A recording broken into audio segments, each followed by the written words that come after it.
Hello there and welcome to another synth review with me, Bo from BoBeats. And today we're checking out the Modal Electronics COBALT8. And as you can see, it's the new sibling to the ARGON8.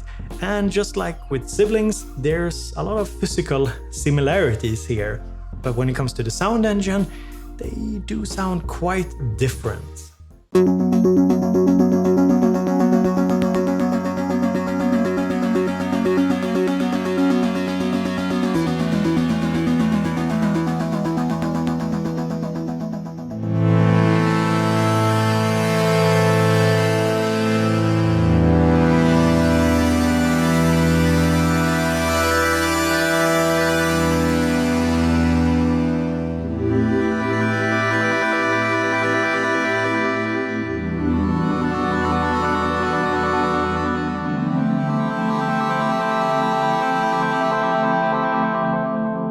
In today's video, we're gonna explore the COBALT8 here together, try it out, see what it sounds like, what's unique about it.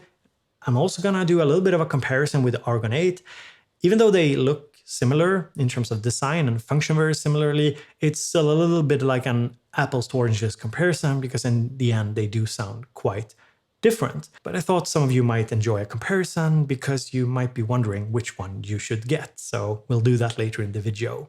And full disclosure, both of these synths were sent over to me by Modal Electronics, but as usual, they don't have any say over what I do in my videos. And today's video is sponsored by DistroKid. So when you finally finish some of that music that you've been working on, you should upload it using DistroKid. The whole deal with DistroKid is that you pay a yearly subscription and can upload unlimited amounts of music to all the big stores. So go and check it out using my link in the description. If you weren't interested in the ARGON8 because of its wavetables, then the COBALT8 here might be more interesting because this here is a virtual analog synthesizer with some quite interesting and sort of unique features.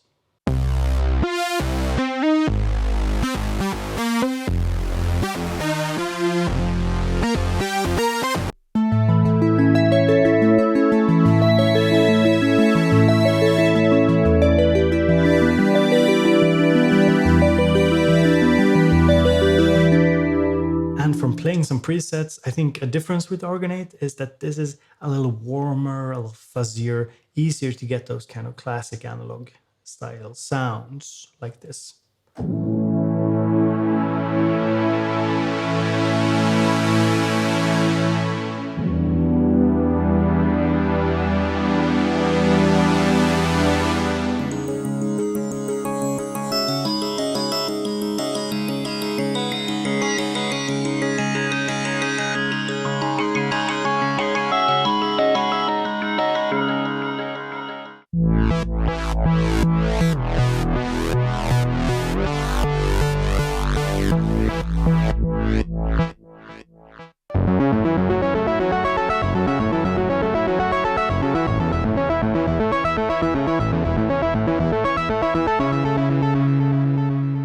This one's called Chord Shuffler and I think it's really cool.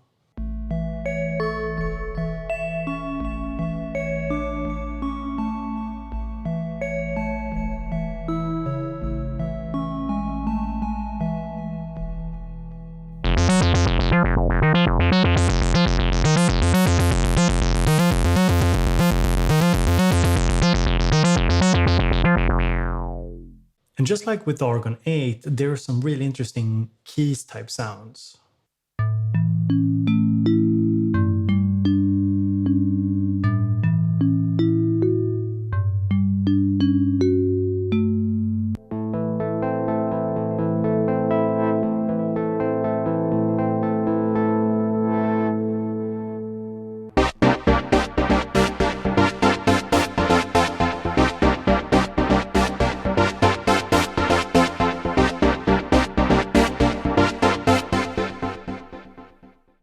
I think that one thing that Modal does really well is also the effects.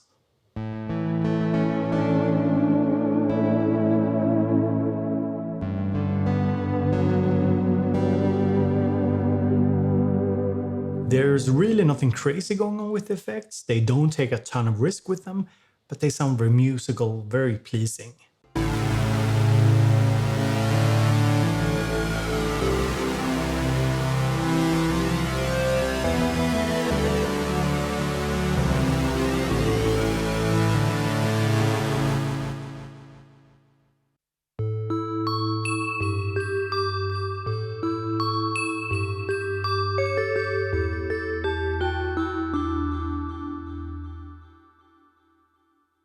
And I'm definitely not a good keyboard player. I can't play lead sounds very well, but you definitely have lead sounds on this synth.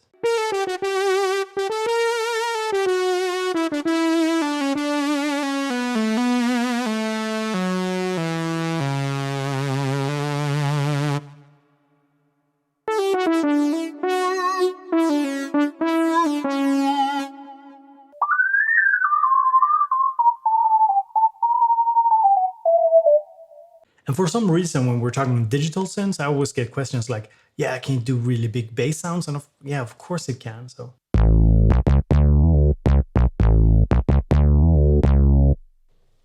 kind of beefy. This one is really nice.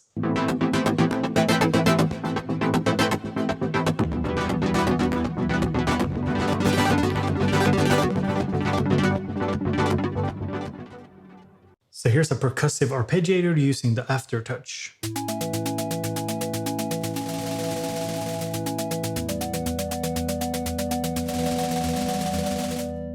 Kind of cool.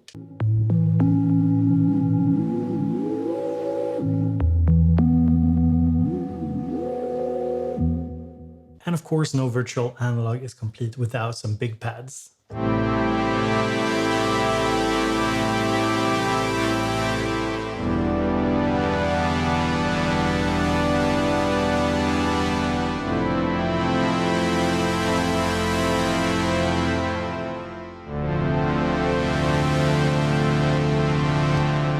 Favorite chord progression there. And another key feature of Modal synths, the ARGON8 and the COBALT8, is these very spread out sounds, the very stereo rich sounds that do take advantage of the massive oscillator section.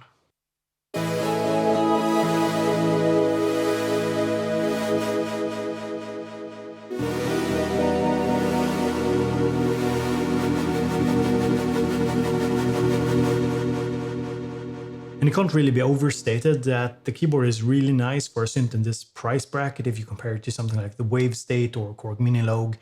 There's really no comparison when it comes to the keyboard. It's really nice. Fatar has a very nice aftertouch. So yeah, kind of in its own league in this price segment anyway.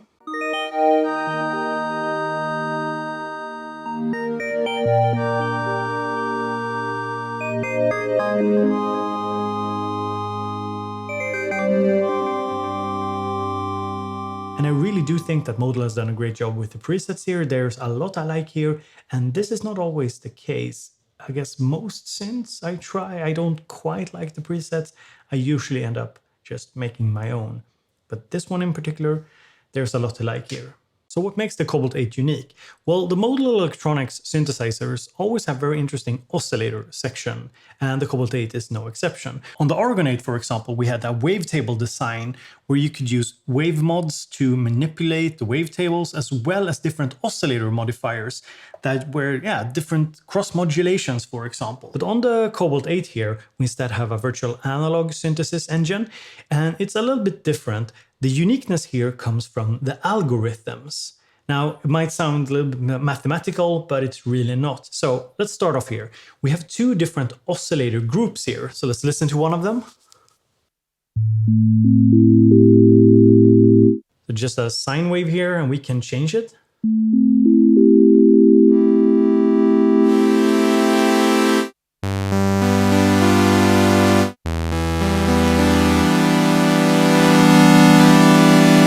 And the second knob lets us change another parameter.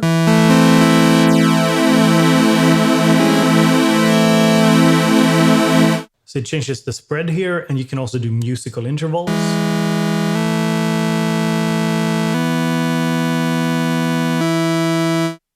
But this is just one algorithm. So we have 34 different algorithms, each with two different parameters that we can change.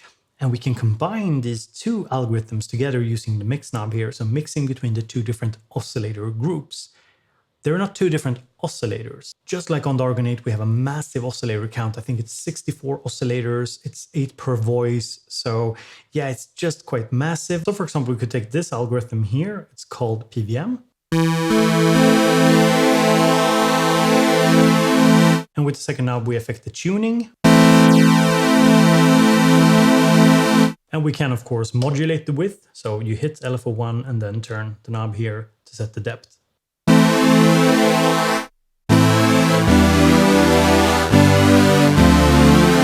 So there we got some pulse width modulation going on. So let's listen to something more crazy.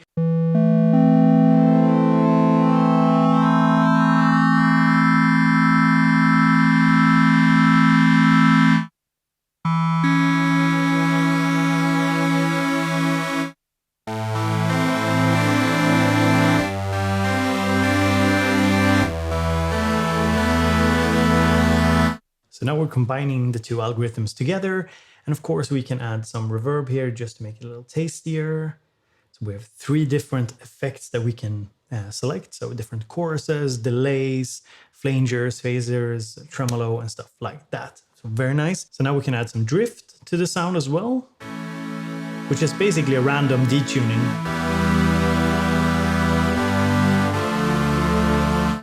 And we can also hit shift here, access secondary functions, and change the width. So basically the stereo spread. We can of course go really overboard like this, or just keep it around 60 something.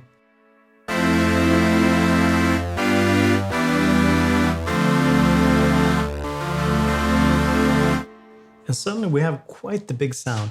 And we can of course change up algorithms here. So there's 34, I won't go over all of them, but there are some really interesting ones for sure. Now what this design enables is that we can modulate the different oscillator groups independently. So we've already modulated algorithm 1 here with some pulse width modulation here using the LFO.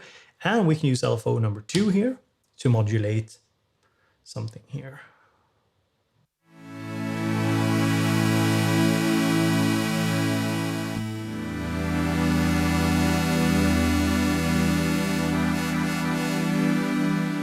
And if all this algorithm talk seems confusing, it's easier to think of them as different kinds of oscillators that have unique parameters that you can change and modulate on them. So for example, here's another pad I did with some complex oscillators that has more of a sawtooth kind of vibe to it.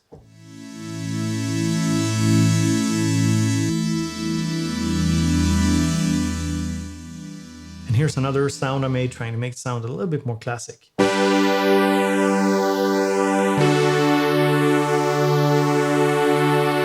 Let's do another sound. Here we have something called, I think, spread triangle.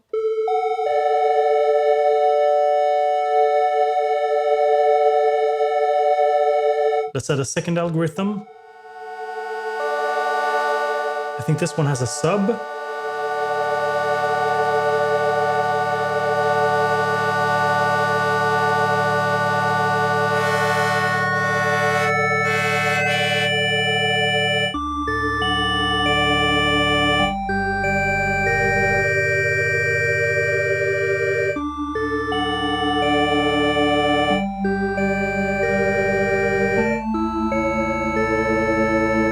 Some effects.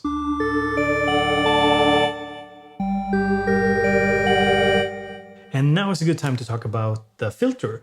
So you can see here, we have graphical representation of the filter and resonance, as well as the morph. Now the morph does a little bit of different things depending on what filter type. And there's 4 different filter types. You hold down this button here. You can change between resonant low pass, balanced low pass. We also have, for example, balanced phase, which is kind of cool. Look here. If you look at the graphics.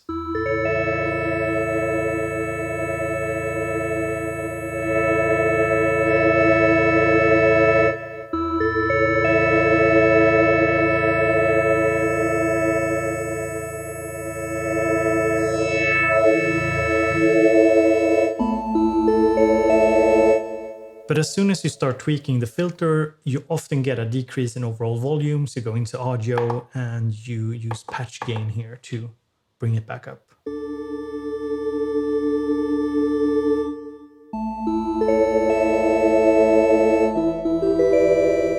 And I want to modulate the mix here. So I'm pressing Shift, LFO3, and then we can just press and then turn mix here. And for the LFOs, we of course have different waveforms that you can switch between here, as well as rate, depth. You can also change the mode. So we have 2 polyphonic LFOs and 1 that is global. In terms of envelopes, we have the same as on the Argon8. So we have 3 different envelopes: filter, the amp, and the mod EG. And you just select one like this, and then you have the attack, decay, sustain, release, and depth knob. So let's do a little filter EG here. Let's change the sound, draw it out a bit. I love my pad sounds.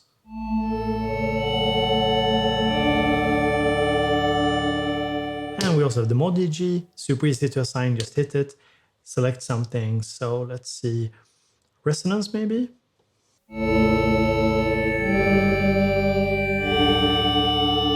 And the keyboard is of course aftertouch sensitive, so we can just hit aftertouch here and, for example, put that to cutoff.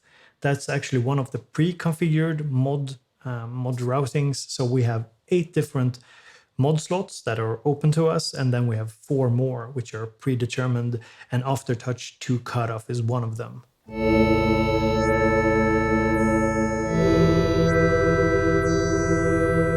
In terms of effects, we have chorus, phaser, flanger, we have tremolo, lo-fi, so basically bit reduction, rotary, stereo delay, so ping pong delay, so different types of delay, and then reverb. You can't have more than one of each, so you have 3 slots, but you can't have 2 reverbs, for example. And you can also use the effects to affect incoming audio using the stereo input, so you can put an external audio source through the effects unit. That's also something you can toggle on and off if you want the audio to mix with effects or not.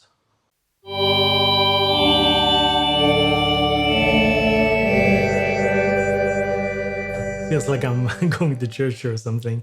Quick little patch here, just going over a few of the features here. And I should also note that updates to the Argon8 has carried over to the COBALT8, so we have different types of envelopes. So for example, here for the filter, you can select different types of envelopes, which is very useful for different kinds of sounds. Of course, if you want something snappier or something that is more evolving. And these settings are individual per envelope, so you can have a longer drawn out envelope for the amp and a snappier one for the filter, for example. In terms of patch memory, there's 500 slots, so we can have 500 different sounds.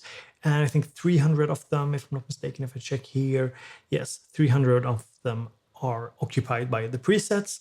So you can add 200 more or just, remove some of the presets. But the presets are quite good on this synthesizer. And just like on the Argon8, we have a sequencer. You can both live record into it and step sequence. And you also have an arpeggiator. And the sequencer has 4 lanes of automation. So you can basically modulate or automate 4 different parameters using the sequencer, which is kind of cool. And the synth also has the same kind of software that Argon8 has. You can connect it to an iPad or a computer to see what's actually going on, create sounds using an iPad, save, rearrange presets, stuff like that. So it's very useful.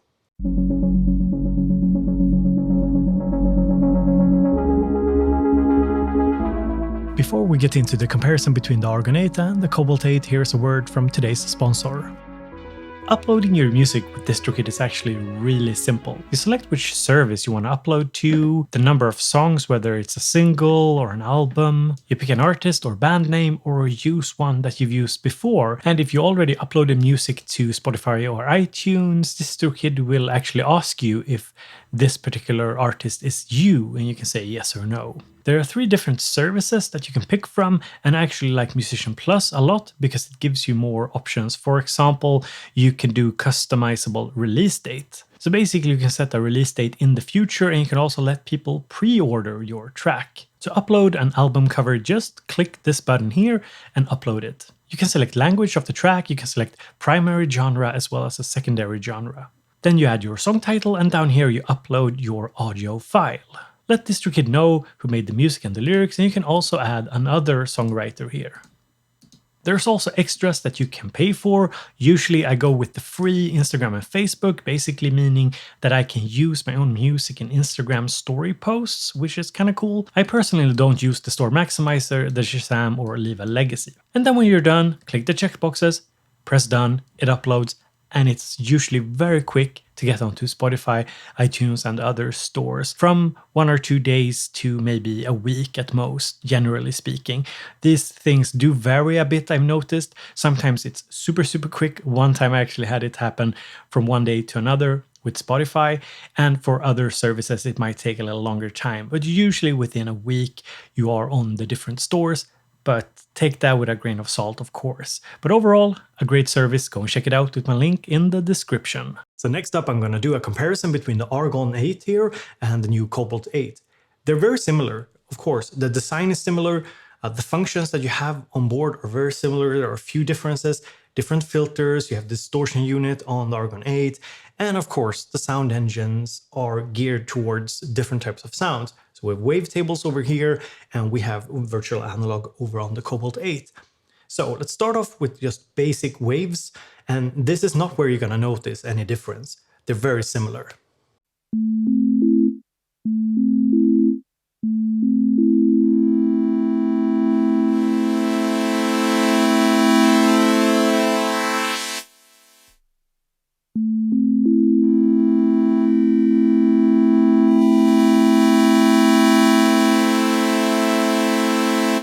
And now we're still on the basic wave with some modulation to the shape of the sound.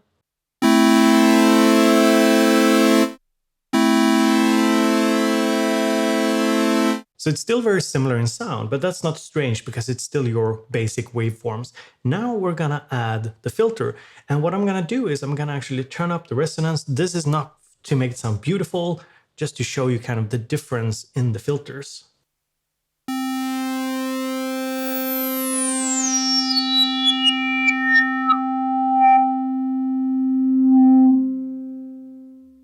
So that was the standard filter on the Argon 8 with a lot of resonance. Now we're going to turn up the resonance here on the resonant filter on the Cobalt.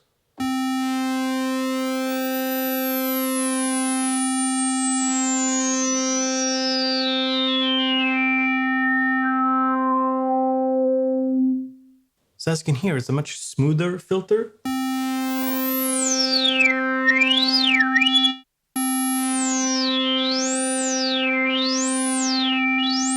So how does the Cobalt 8 and the Argon 8 compare when you create more of a complex sound? Well, I've created two pad sounds. They're not meant to be identical because they can't really be identical given that they're quite different sound engines. The point here is to show you kind of the tonal differences, kind of the feeling of the sound, how they feel differently. So let me show you here.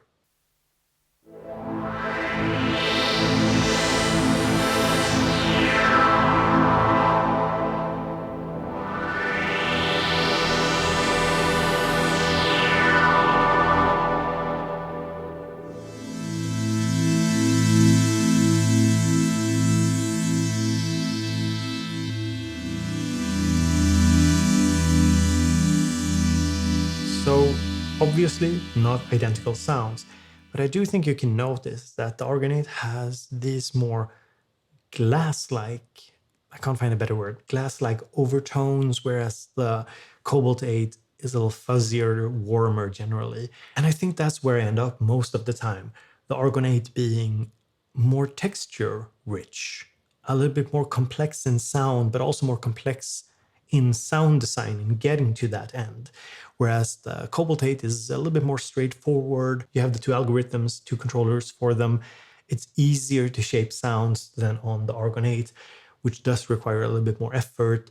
There's more variables with the different wavetables, with the wave modifiers as well as the oscillator modifier. And it's more to keep in mind, more to know. It doesn't exactly say on the unit itself what everything does, where it's more straightforward on the Cobalt 8.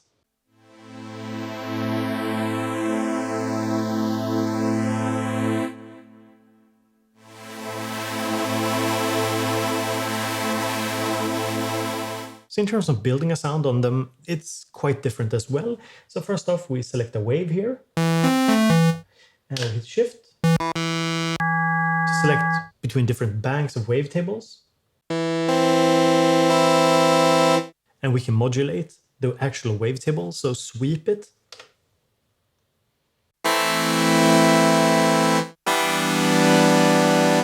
And over on the COBALT8, we select a different algorithm.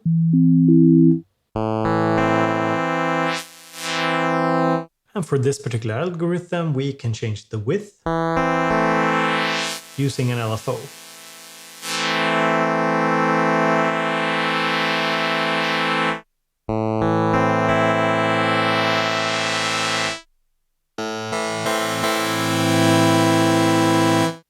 So I can only match them if I stay on the basic virtual analog waveform on the Argon8. As soon as I start doing something more complex, you will notice that they do drift apart in terms of sound.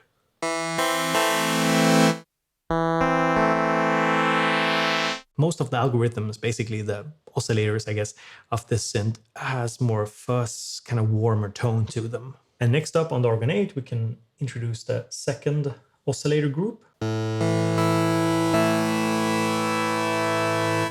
Let's go back to the COBALT8 and introduce the second algorithm. And let's select the classic with a notch filter.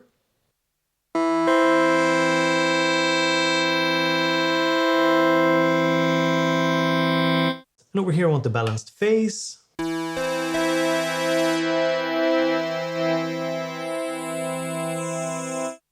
So there's a bit of difference here in terms of sound, but we can emphasize it even more. Hold down patch here, and we can select different wave modifiers.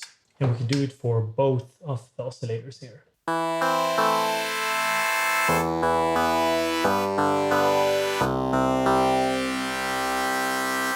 And we can add an oscillator modifier as well. So we have lots of different stuff here. We have phase modulation, we have ring modulation, hard sync, and so on. So let's go for some phase modulation.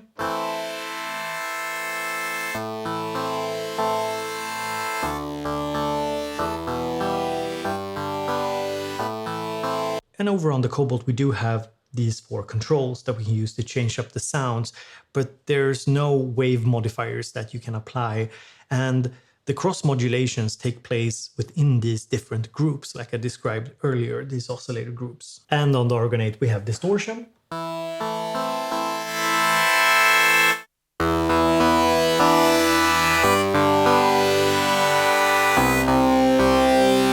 Which I think brings back some of the body to the sound. You do need the distortion. I don't feel like you quite need it on the Cobalt. You need the distortion on the Argon8 to bring back some of the oomph to the sound. Because when you apply the wave modifiers and the different oscillator mods, often what happens is that you get a little bit more of a brittle sound. So the distortion does play its part in bringing back some, I don't know, some body, some lower end to the sound, kind of beef to the sound, if that makes sense. And let's finish off the sounds with some effects. They are, from what I can tell, the same on both units.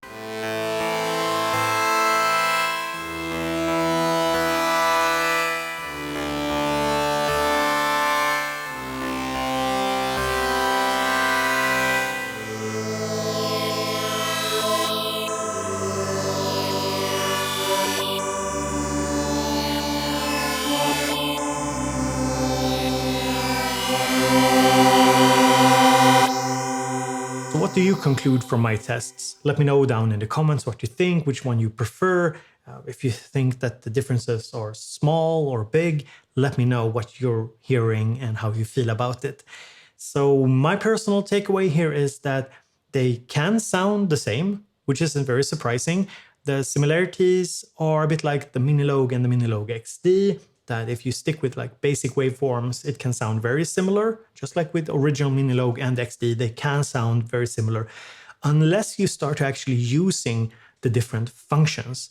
As you noticed here, the sounds drifted apart very quickly once we started applying wave mods, oscillator modifiers, and started to go into these more complex algorithms on this virtual analog.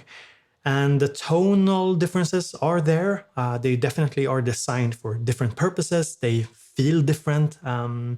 But the big question is, of course, is there a great deal of overlap? Is there any reason to get both of them, for example? And I would say for most people, no. I think you're better off picking the one that you think sounds the best, that has the characteristics, the sound that you enjoy the most. However, I do think that there's an argument to be made to getting both if you like the tonal qualities of each of them and you really like the workflow, because that's something that's easily overlooked when you get multiple electrons, when you get the Minilogue and the Minilogue XD, because I think that's a quality that is easily overlooked. When things have the same workflow, the same design, it's actually a lot easier to jump from one to another, creating sounds seamlessly. You don't have to think in a different way when you move from a synth to another. So some people like that. But if you want like the most diversified synth setup, then getting both of them seems a little redundant, I guess. And you should go with the one that you think sounds the best. And that was the aim with my little AB, that they will take you very different places, even though they sound similar when you're starting out. They will take you different places. They will have different characteristics to their sound because the engines are, of course, different.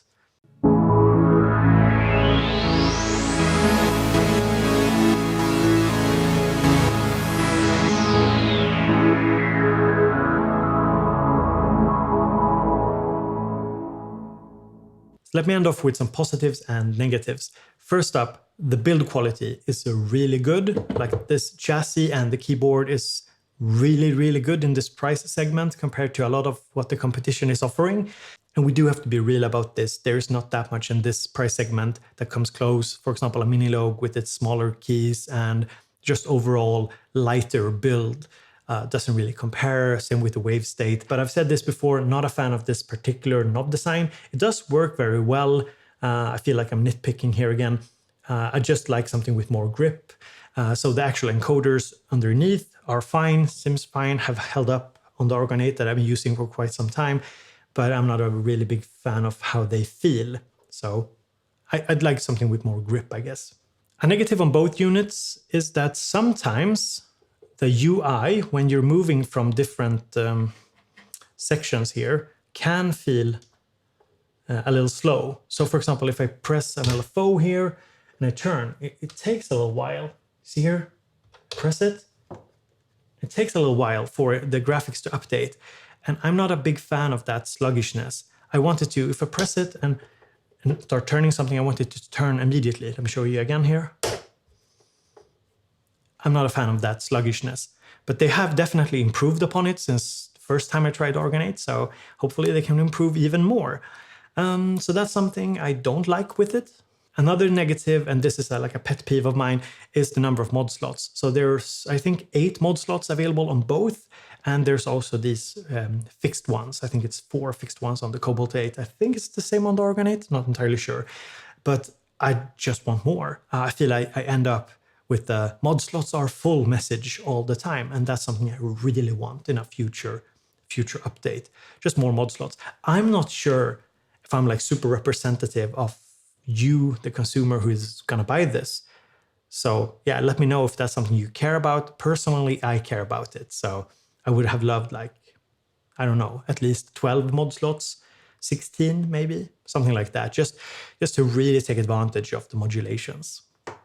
And lastly, just a quick word on a criticism, not towards myself, but more a criticisms of hardware synths. And that is the age-old question of, couldn't I just get a software instead? Especially when it comes to these virtual analogs and digital wavetable synthesizers. And yeah, I mean, Captain Obvious here, you could get a software that emulates anything and it will sound amazing and there's nothing wrong with software, and I'm not sure why I have to tell anybody that or why it's even a question. These are instruments where somebody has poured in their passion and their love for synthesizers into the design and made them stand out in some way, and hopefully I've showed you here today what makes them unique. And if that's not something for you, well, that's good. It's good that you know what you like and what you don't like. But if we're going to have a healthy discussion about musical instruments, it's important to recognize that these are instruments. These are not just the software running inside. So it's a complete package. And that's what you're paying for. And if you're happy with a MIDI controller and software on a computer, that's awesome. It's always cheaper than buying hardware. But I know a lot of people like myself do prefer the actual instruments. So thank you so much for being here today. Hit the thumbs up if you enjoyed the video, and be sure to check out today's sponsor, DistroKid, linked down in the description.